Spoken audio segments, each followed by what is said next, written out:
binugbog, iginapos at ikinulong pa. Ganyan po sinapit ng isang babae sa kamay ng kanyang kasintahan. Ang dahilan umano ng pagiging bayolente ng naarestong suspect, selos.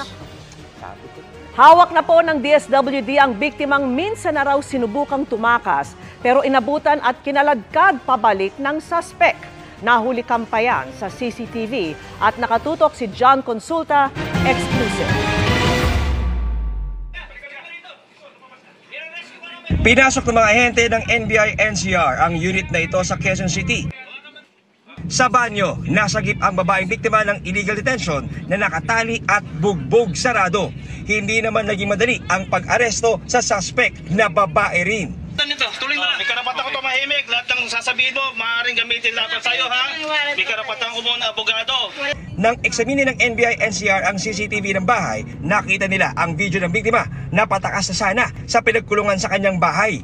Pero hinabol siya ng suspect, inabutan at kinaladkad pabalik sa lugar kung saan siya kinulong nito. Tawag nila doon sa pamilya ng babae doon sa Cebu na natanggap ng kanyang minor de edad na anak, ay nakita ng anak na balutan ng masking tape yung mukha ng kanyang ina at lumalabas na sinasaktan nga po ito ng kanyang kinakasama. Lumalabas na bugbog yung mukha ng biktima, yung mother ng minor de edad.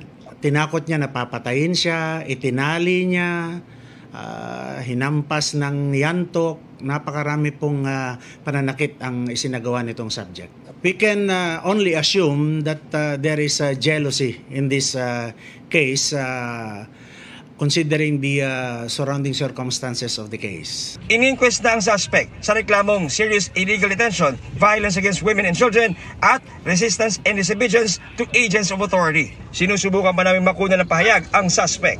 Mabutihin po natin na isang guni sa DSWD para yung social worker ay magkaroon ng psychological intervention dito sa ating biktima. Wala pang pahayag pareho ang biktima at ang suspect. Para sa GMA Integrated News, John Consulta, nakatutok 24 oras.